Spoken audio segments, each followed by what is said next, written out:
ఆంధ్రప్రదేశ్ రాజకీయాల్లో కొంతకాలంగా వినిపిస్తున్న గుసగుసలు ఇప్పుడు ఒక్కసారిగా తుఫాన్లా మారిపోయాయి. మాజీ ముఖ్యమంత్రి వైఎస్ జగన్మోహన్ రెడ్డి గారి బెయిల్ రద్దు అంశంపై కోర్టులో జరుగుతున్న విచారణ చివరి దశకు చేరుకుందని అటు ఢిల్లీ వర్గాలు, ఇటు న్యాయ నిపుణులు చెబుతున్న మాట.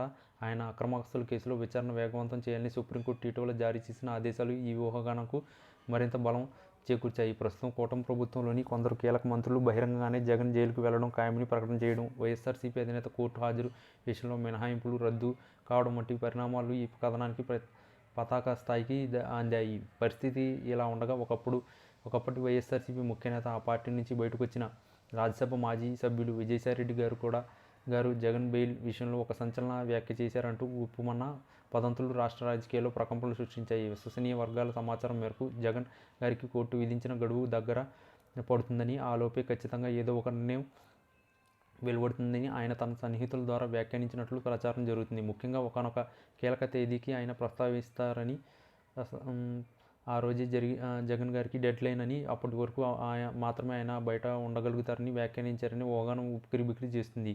ఈ ప్రచారంలో భాగంగా విజయసాయిరెడ్డి గారు మాట్లాడుతూ తమకు న్యాయ వ్యవస్థపైన పూర్తిగా నమ్మకం ఉందని, ధర్మాన్ని న్యాయానికి కాలమే సమాధానం చెబుతుందని పరోక్షంగా వ్యాఖ్యానించారంట. అక్రమాస్తుల కేసులో నిందితుడిగా ఉన్న వ్యక్తికి ముఖ్యమంత్రి హోదాలో ఉన్నప్పుడు బెయిల్ విషయంలో ఇచ్చిన హామీలు మినహాయింపులు ఇప్పుడు రద్దయ్యాయని, కోర్టు హాజరయ్యేందుకు ఆయన పడుతున్న ఇబ్బందులు బహిరంగ రహస్యాలను తెలిపారు. ఈ పరిస్థితులను చూస్తుంటే బెయిల్ రద్దు పిటిషన్పై కోర్టు ఏ నిమిషంలోనైనా తుది నిర్ణయం వెలువరించే అవకాశం ఉందని, అందుకే ఈ యొక్క నిర్దిష్ట తేదీకి తమ వర్గాలు నమ్ముతున్నాయని విజయసాయిరెడ్డి గారు చెప్పినట్టు రాజకీయ చర్చ సాగుతుంది. దీనికి తోడు విజయసాయిరెడ్డి గారు మరో బాంబు పేల్చారనే పుకారు కూడా హల్చల్ చేస్తుంది. తనతో పాటు జగన్ గారి బెయిల్ రద్దుకు దాఖలు చేసిన పిటిషన్పై తీర్పు రిజర్వ్లో ఉందని, ఒకప్పుడు తనపై రఘురామకృష్ణరాజు గారు వేసిన పిటిషన్ అంశాన్ని కూడా ఆయన పరోక్షంగా గుర్తు చేశారు. అయితే ఇప్పుడు తాను రాజకీయాలకు దూరంగా ఉన్నప్పటికీ తమపై వేసిన ఆ పిటిషన్ కూడా కోర్టులో విచారిస్తున్న తీరు చూస్తుంటే న్యాయం ఎవరికీ వదిలిపెట్టదని స్పష్టమవుతుందని ఆయన చెప్పారంట. ఒకప్పుడు తమ పార్టీలో కీలక వ్యవహరించిన ఒక